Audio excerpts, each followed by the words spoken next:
नमस्कार दोस्तों, स्वागत है आपका हमारे चैनल सोशल रिव्यूज एक्सपी पर। आज मैं हाजिर हूं भारतीय रक्षा क्षेत्र के एक और नए अपडेट के साथ, जिसका नाम है प्रोजेक्ट विष्णु। एक ऐसा युग जहां गति, शक्ति और रणनीति युद्ध के भविष्य को परिभाषित करती है। भारत ने रचा है नया इतिहास।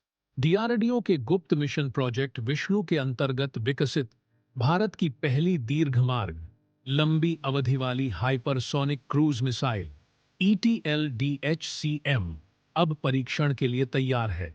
आइए इसकी विशेषताओं के बारे में जानते हैं। ETLDHCM यानी extended trajectory long duration hypersonic cruise missile, एक ऐसी मिसाइल जो 1500 किलोमीटर की दूरी तय कर सकती है, वो भी मैक 8 की रफ्तार से।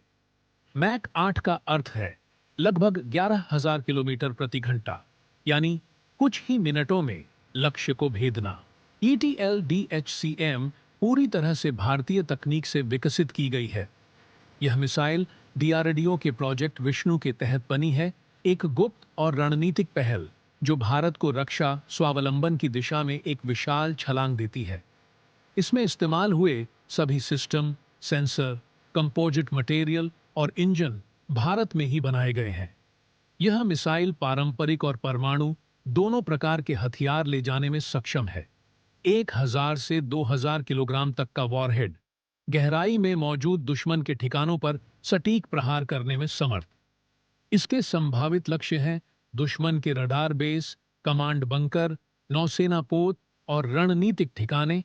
ETLDHCM में अत्याधुनिक स्क्रैम जेट प्रोपल्शन सिस्टम का उपयोग किया गया है, जो वायुमंडलीय ऑक्सीजन का उपयोग कर इंजन को गति देता है, जिससे निरंतर हाइपरसोनिक गति प्राप्त होती है। डीआरडीओ द्वारा इसका 1000 सेकंड का सफल ग्राउंड टेस्ट पहले ही किया जा चुका है। यह मिसाइल पारंपरिक बैलिस्टिक मिसाइलों से बिल्कुल अलग है। यह कम ऊंचाई पर उड़ती है, मिड कोर्स करेक्शन कर सकती है और 2000 डिग्री सेल्सियस तक के तापमान को झेल सकती है। इसकी गति और दिशा में बदलाव की क्षमता इसे रडार और एयर डिफेंस सिस्टम से लगभग अछूता बनाती है। ETLDHCM की एक और महत्वपूर्ण विशेषता है इसकी मल्टी प्लेटफॉर्म लॉन्च क्षमता।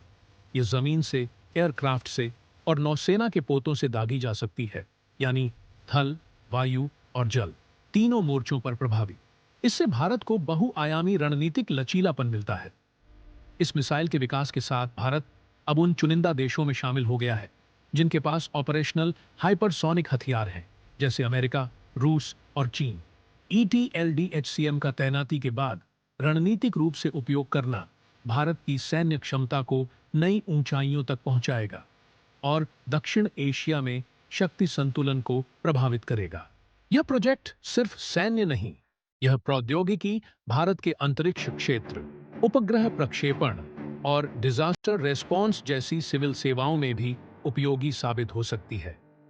इसके निर्माण में कई भारतीय MSMS और निजी रक्षा कंपनियों ने हिस्सा लिया है, जिससे स्थानीय उत्पादन, रोजगार और नवाचार को बल मिला है।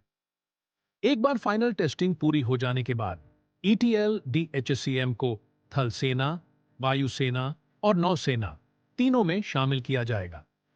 यह भारत को भविष्य के टकरावों में न केवल सुरक्षा देगा, बल्कि प्रतिरोध और प्रतिकार की एक निर्णायक शक्ति भी प्रदान करेगा। प्रोजेक्ट विष्णु सिर्फ एक प्रोजेक्ट नहीं, यह आत्मनिर्भर भारत की उड़ान है। ETLDHCM रफ्तार, रणनीति और राष्ट्र की रक्षा का नया नाम। अगर वीडियो पसंद आए तो लाइक करें और चैनल को सब्सक्राइब करें। जय हिंद, जय